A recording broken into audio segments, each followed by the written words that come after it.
voyez à l'écran notre invité ce matin, c'est Eli Kamano, artiste et président de parti politique du PGDS, pour être plus PGSD. précis. PGSD. Merci. Il est déjà confortablement installé dans ce studio. Eli Kamano, bonjour, bienvenue. Oui, bonjour. Allez, et pour la toute première question, Ibrahim Sorilène Consouma, il est à vous. Oui, mais Eli Kamano, notre invité, nous agresse dès l'entrée. Non, on va signaler aux auditeurs. Non. Il nous a agressé. Non, oui, mais l'offre là va être représentée. On reste dans le cadre. Oui, non, c'est vrai. Laissez-le aller. Non, c'est très important. C'est important. Eli nous qualifie d'hypocrite quand il est rentré. Eli, pourquoi cette agression? Des journalistes. Il est voilà. Oui, mais c'est pourquoi j'ai dit nous, les journalistes. Il fait une extrapolation dangereuse. Ah, d'accord. J'ai dit tu. Je t'ai tutoyé. Oui. Merci pour la précision. Ça veut dire que je ne suis pas hypocrite. Exactement. D'accord.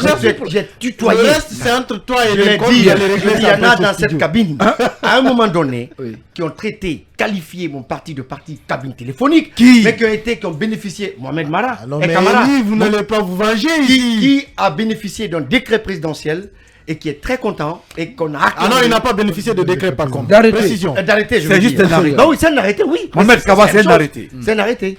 Voilà. Bien. Donc, on peut continuer. Allez, Eli Kamano. Malheureusement, il n'a même pas la possibilité Bien. de vous répondre. Bien, alors, maintenant on va revenir sur. Sinon, On va vous ramener dans la salle, c'est extrêmement important de le mentionner. D'abord à l'entame, on va vous faire réagir aux conclusions. Bien entendu, avoir votre réaction sur les conclusions du dernier sommet des chefs d'État de la CEDEAO, des conclusions qui stipulent, qui recommandent par exemple la création d'une force militaire anti-coup d'État. Comment vous réagissez à ça? Bien, vous savez, pour moi, les coups d'État. Dans l'espace CEDEAO. Vous savez, pour moi, les coups d'État ne sont pas que militaires. J'espère qu'ils ont tenu compte des coups d'État constitutionnels. Parce que moi, dans ma chanson La route est barrée, j'ai dit que le coup d'État militaire est engendré par le coup d'État constitutionnel.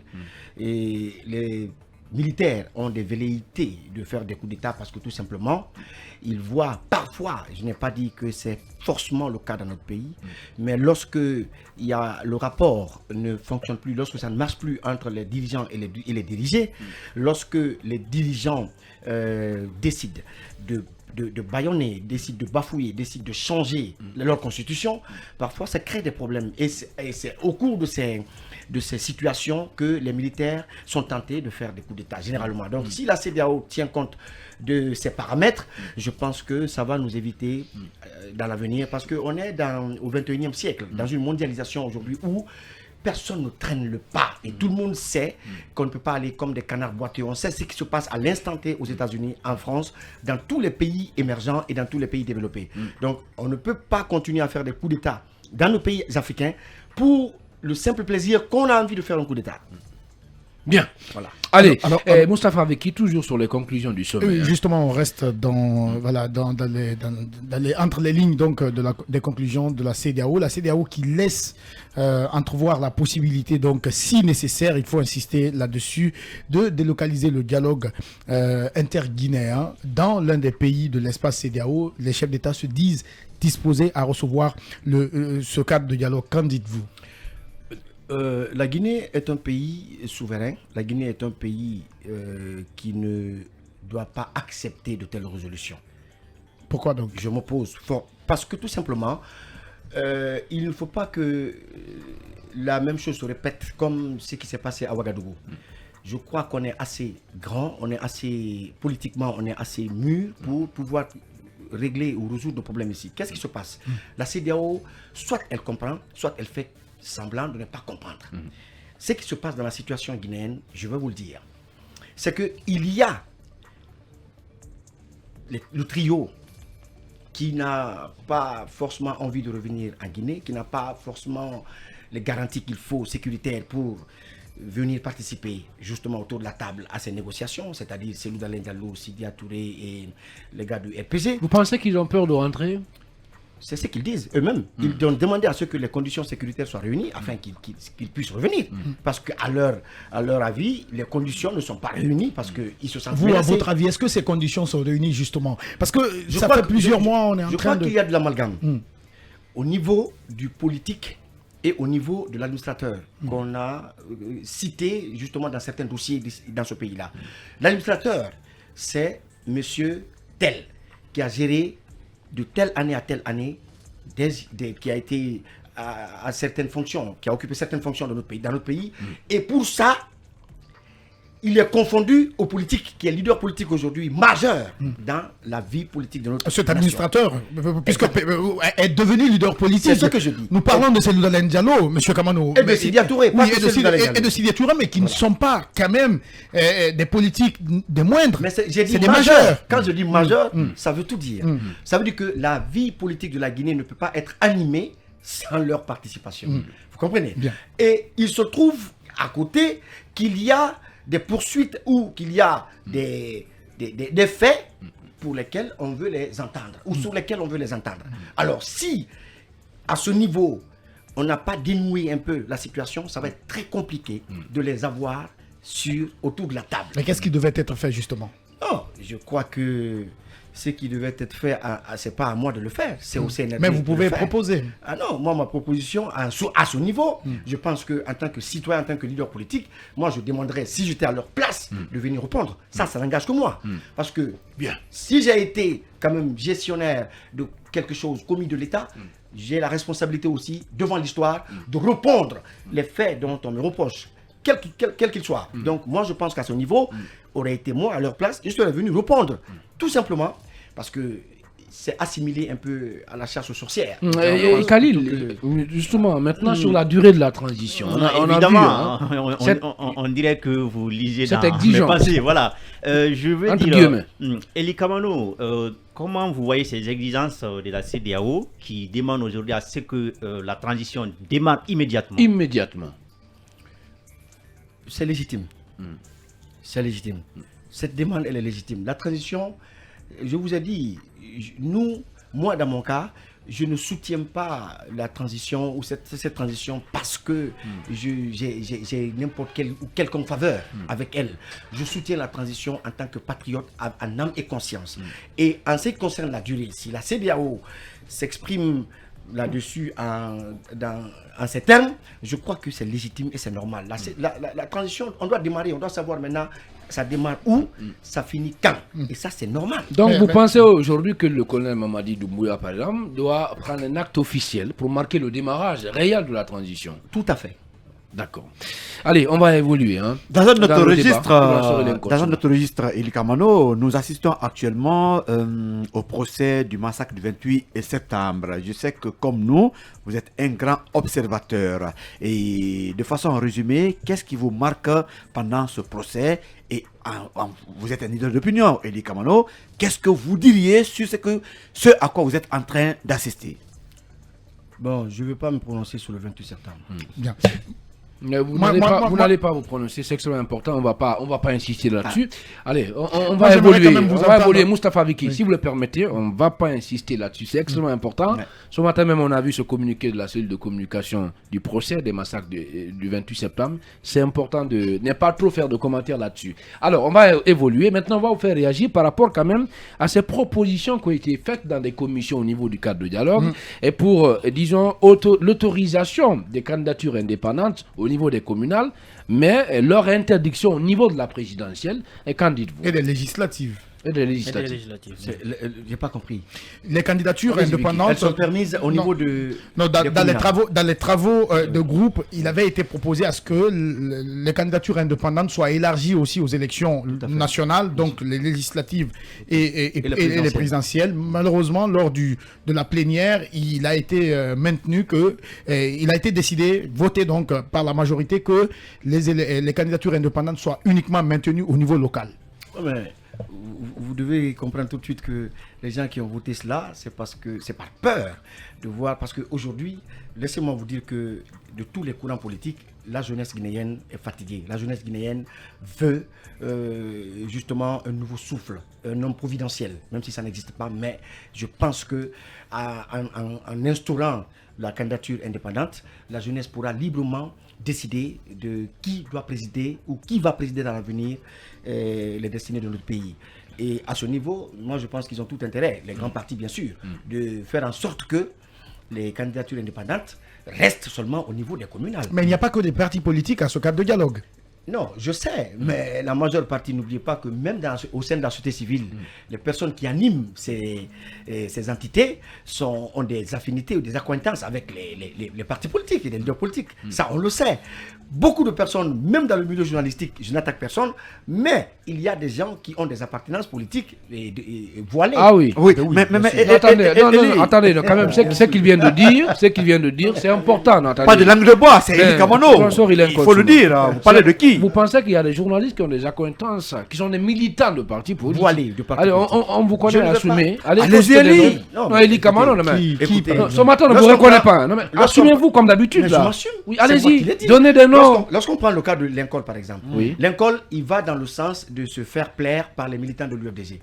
Toutes ses interventions, c'est pourquoi il est toujours acclamé par les militants de l'UFDG. Quand il sort, il pense que, en fait, il dit la vérité. C'est ce qu'il pense lui. Mais alors, quand il le fait, il n'est pas forcément un militant de ce parti, mais il est sympathisant de ce parti. Ah ouais. Quand on prend le cas de Akumba, Akumba, c'est un militant de l'UFDG. Oh là là. Quand on prend mais vous avez demandé. Allez-y. Ok. Oui. Quand on va quand on va du côté de officiellement démissionné. Officiellement, depuis très longtemps. Ah non, depuis très longtemps. Non, je viens. Il l'a fait. Allez-y. Il faut quand même, quand il faut réparer, on répare. C'est important. Vous ne pouvez que défendre Akumba. Akumba n'est pas un militant. Il s'assume. Mais allez-y, Elie Kamano. Allez-y. On va le laisser parler, s'il vous plaît, les gars. Encore une fois, oui. Dans tous les secteurs, dans toutes les entités. La liste continue, c'est miné. Non, poursuivez la liste. C'est miné. Poursuivez la liste, par des personnes. Oui, non. C'est pas le sujet du débat. C'est pas le sujet. Voilà, c'est pas le sujet du débat. Je partage tout à fait cela avec lui. Voilà. Bien. Allez. Il y en a dans tous les secteurs, dans toutes les entités. Il y a des militants voilés. On ne le dit pas assez. Que ce soit même dans les sociétés aujourd'hui, partout, c'est des militants voilés. Bien. Et cela a un sérieux impact sur justement la vie sociale de notre pays. Vous comprenez? Donc moi je crois que si Elie Kamano n'est pas aimé par tel ou tel journaliste, parce que à cause de sa position, oui, je l'ai vu, je l'ai vécu. Ah, vous pensez qu'il y a des journalistes qui ne vous aiment pas, Elie Kamano? Qui ne me gobent pas du tout. À cause de ma position. Bah oui, parce qu'ils pensent que je tire à boulet rouge sur les leaders. Bah oui, parce que quand je parle de la vieille classe politique, par exemple, quand je parle justement des partis politiques constitués majoritairement des militants issus de leur communauté, ça ne plaît pas à ces gens. Ça ne les plaît pas. Et pourtant, c'est une vérité absolue. Si nous voulons que ça aille dans ce pays, il faut qu'on se dise la vérité. Et cette vérité, s'il n'y a que Elie Kamano qui ose le dire, ça devient compliqué. Je me fais taper dessus par tout le monde. Elie Kamano, artiste et homme politique. Elie Kamano, notre invité, on respecte votre opinion, pas de commentaires. Merci. Question. Le changement constitutionnel sous Alpha Condé avait pour argument principal, l'un des points, insérer la candidature indépendante, en tout cas par rapport à la présidentielle. Et finalement, à l'arrivée, ce n'est pas ce à quoi nous avons assisté. Et pourquoi aujourd'hui on refuserait, en tout cas aux citoyens, d'être aussi candidats à la présidentielle sans passer par les partis politiques? Ou bien les partis politiques ont peur de la concurrence de ces citoyens qui peuvent, pourquoi pas, leur ravir la vedette? Bien. C'est ce que j'ai dit tout à l'heure. Là, on partage le même point. Tout à l'heure, lorsqu'il a posé la question, je dis c'est parce qu'ils ont peur. Bien. Parce qu'ils ont peur. Parce qu'aujourd'hui, la jeunesse, la population en majorité est fatiguée justement de ce que ces partis politiques proposent. Il n'y a pas de proposition nouvelle. On assiste à la même chose. Il n'y a pas de stratégie nouvelle. On assiste au même schéma pour aboutir au même résultat. Ça ne peut pas marcher comme ça. Vous ne pouvez pas adopter le même schéma, les mêmes résolutions pour avoir des résultats différents. Ça ne peut pas marcher. Depuis que moi je connais ces partis politiques, les seules résolutions, les seuls schémas qu'ils ont expérimentés ici, c'est la rue, c'est les manifestations et tout. Donc moi je pense que vouloir laisser les Guinéens s'exprimer librement en tant que candidats indépendants serait une menace pour eux. Bien, Ibrahima Sori Diallo. Ok, Elie Kamano, moi d'abord je suis un peu choqué que vous parliez de communauté dans cette émission, comme vous le faites très souvent d'ailleurs. Et parlant de la candidature indépendante, vous êtes favorable à la candidature indépendante au niveau de la présidentielle. Mais vous n'êtes pas inquiet que des jeunes, puisque pour la plupart n'ont pas assez de moyens, se fassent accompagner par des lobbying, notamment des narcotrafiquants? Bon, vous voyez, déjà je commencerai par vous dire que j'appartiens aussi à une communauté, ne soyez pas choqués, on est tous des Guinéens. On ne peut pas parler de notre pays, de la vie sociale de notre pays, sans parler de ce qui mine, de ce qui gangrène cette société. On a peur de le dire souvent, mais le problème, lorsqu'on l'indexe et lorsqu'on a peur de parler de lui, ça devient et pour une société, pour une population dont la majorité est analphabète, vous ne pensez pas qu'il y a des risques en tant que leader d'opinion, leader politique? Ce n'est pas de ta faute, ni de ma faute, ni la mienne, si aujourd'hui notre population est embarquée, bien qu'étant analphabète, elle est embarquée aujourd'hui dans cette spirale de violence et tout. Quand il y a les manifestations, c'est pas parce que tu es analphabète ou pas qu'on te dit de descendre, tu descends dans la rue. Et ça, c'est dommage, parce que les politiques nous le demandent. C'est un projet de société qu'ils ont toujours présenté à leurs militants. Maintenant, pour revenir à ce que tu as dit, c'est important et pertinent, c'est vrai. Mais on n'a pas que de parrains de lobby de narcotrafiquants. Il n'y a pas que des narcotrafiquants en Guinée qui peuvent accompagner des jeunes. Non, ça c'est une question, ça n'a pas de sens. Mais il y a des risques, surtout que la Guinée, c'est un scandale géologique. Et ces lobbying, ces narcotrafiquants peuvent venir accompagner un leader politique dans l'espoir d'avoir des marchés, notamment dans les mines. Mais avec les partis politiques traditionnels, comment ça se passe? Moi, j'ai le nom d'un leader, un grand leader qui m'a dit j'ai pas. Eli qui ne s'assume pas ce matin. J'ai pas de moyens. Non, mais il dit le nom des gens. Il faut dire clairement le nom. Non, mais si. Il dit j'ai pas de moyens, mais lors des élections, nous partons voir des partenaires qui nous donnent de l'argent. Y compris des narcotrafiquants. Vous faites allusion à qui? Moustapha Veki. Vous faites allusion à quel leader? Dites-le clairement. Non. Sortez de. Je veux tout simplement. Sortez de ça. Je veux tout simplement venir à la conclusion que ce qu'il a dit, c'est pas forcément les narcotrafiquants qui donnent de l'argent aux politiciens. Et cette pratique n'a pas commencé, ne commencera pas qu'avec des candidats indépendants. Ça existe. C'est comme ça que ça se passe partout dans le monde.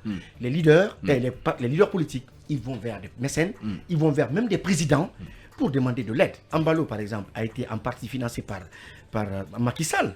Ça ne s'est pas cassé. C'était son parrain.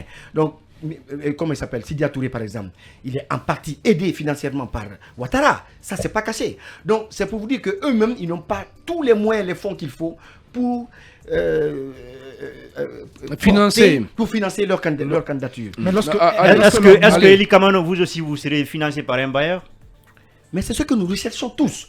Mais sauf que le financement par un bailleur ne va pas bâillonner mon indépendance demain avec ce bailleur. Alors, pourquoi il n'y a pas de cotisation dans le parti de l'État? Il y a d'autres partis qui vivent. On va organiser le débat. Il y a la cotisation. On organise le débat. On n'a pas assez de moyens. S'il vous plaît. On va organiser le débat. C'est extrêmement important. On demande la parole pour poser des questions. Allez, Eli Kamano, que répondez-vous à ceux qui pensent aussi que vous aussi, votre projet de société, c'est de s'attaquer à ces Loudalen, à Sidya Touré, et disons à la vieille classe, à l'ancienne, bon, c'est pas comment on a appelé ça comme ça. Il faut le terminer. À cette classe politique incarnée à la vieille classe politique. Non, je ne dis rien. À cette classe politique incarnée par Cellou et Sidya Touré. Que répondez-vous à ces gens? À ces gens, je répondrai que l'alternance, elle est naturelle d'abord. Elle est divine. Avant que nous, les hommes, que nous acceptions de l'instaurer à tous les niveaux social de notre vie. Lorsque vous mettez un enfant au monde, il grandit. Et lorsqu'il grandit, demain, il est censé appeler, être responsable ou être votre relève. En politique, c'est les mêmes équations qui s'imposent, sauf qu'ils refusent de l'admettre et de l'appliquer.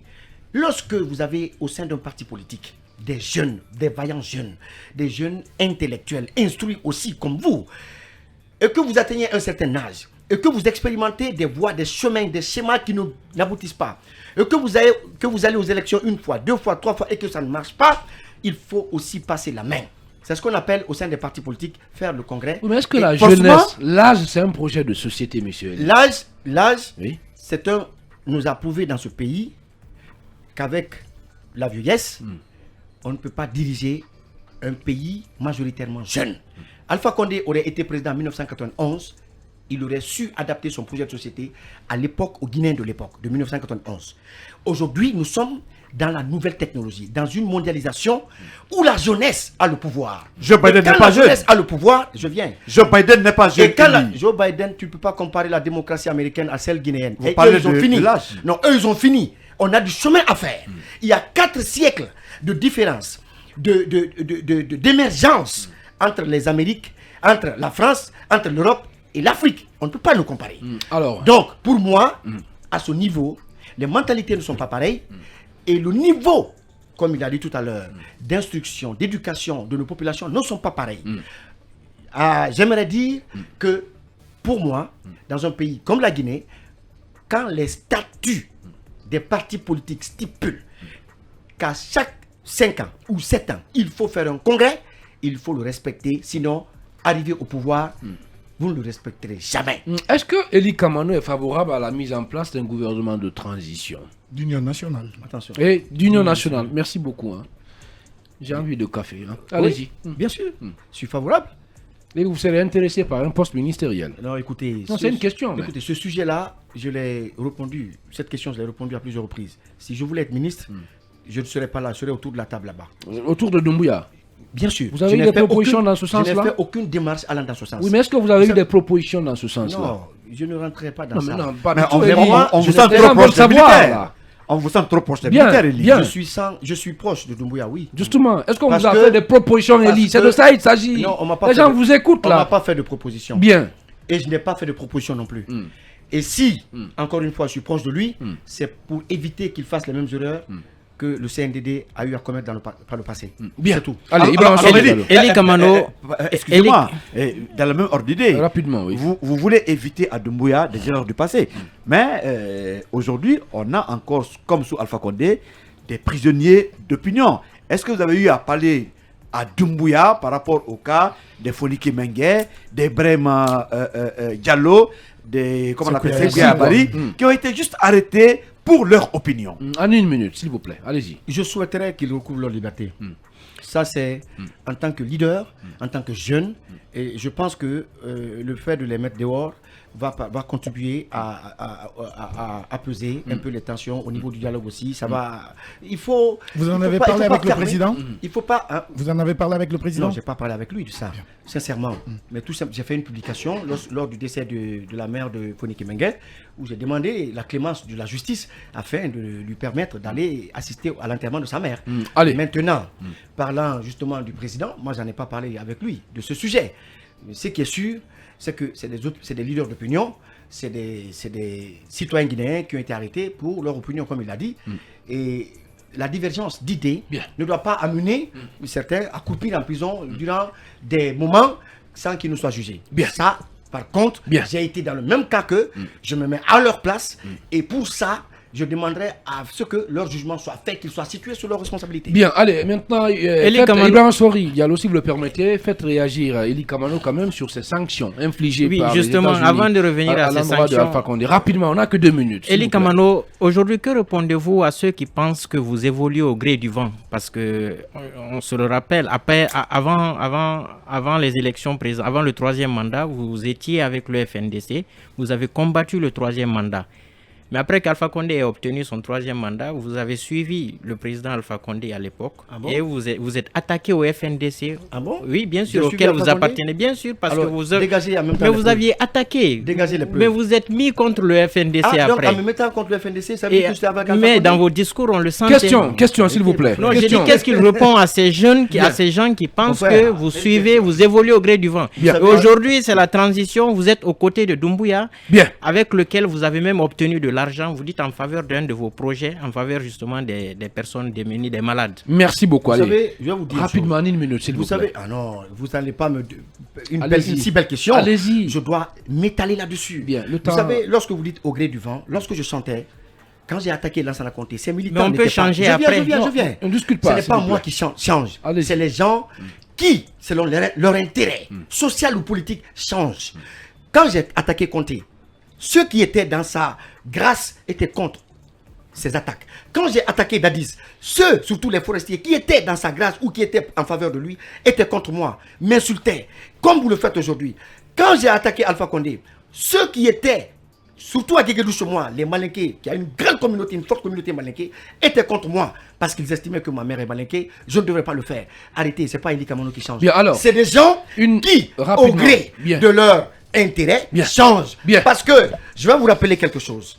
Ici, dans ce pays, lorsque j'ai quitté le FNDC, pourquoi j'ai quitté? J'ai dégagé les raisons pour lesquelles j'avais quitté le FNDC. Mais ce n'est pas parce que j'ai subi de l'injustice au FNDC que je suis forcément amené à les attaquer à cause de Alpha Condé. Non. J'ai dénoncé cela parce que lorsqu'on a quitté la prison, fraîchement quitté la prison, on est venu au stade, sur l'esplanade du stade. Ils ont distribué la parole à tout le monde sauf moi. Et même Cellou Dalein Diallo avait demandé de donner la parole à Eli. Ils ont refusé. Pour quelle raison? Parce qu'il y avait une volonté manifeste de m'écarter. Allez. Vous ne savez pas tout cela. Ce que j'ai subi au FNDC, je ne vais pas passer mon temps à raconter ça. Je suis allé à Guéguédou, j'ai fait la prison. À Zérekori, j'ai fait la prison. Pourquoi? À l'époque, qui d'entre eux avait fait la prison? J'étais le seul. Bien. Parce que la stratégie que j'avais voulu qu'on fasse, ils n'ont pas accepté. J'ai dit, allons dans nos villes. Allons dans nos bastions. Allez, Eli Kamano. Malheureusement, on est pris par le temps. 30 secondes. Votre réaction sur ces sanctions contre Alpha Condé. En 30 secondes, les États-Unis qui sanctionnent Alpha Condé. Hein. Pour des violations des droits de l'homme. Rapidement, en 30 secondes. Pour moi, c'est le médecin après la mort. Le médecin après la mort. Oui. Allez, Eli Kamano, président du parti PGSDA, qui était donc notre invité exceptionnel ce matin. Merci d'avoir répondu à notre invitation. Merci, même si je ne suis pas satisfait du timing qu'on m'a accordé. Ça n'est que partie remise. Hein.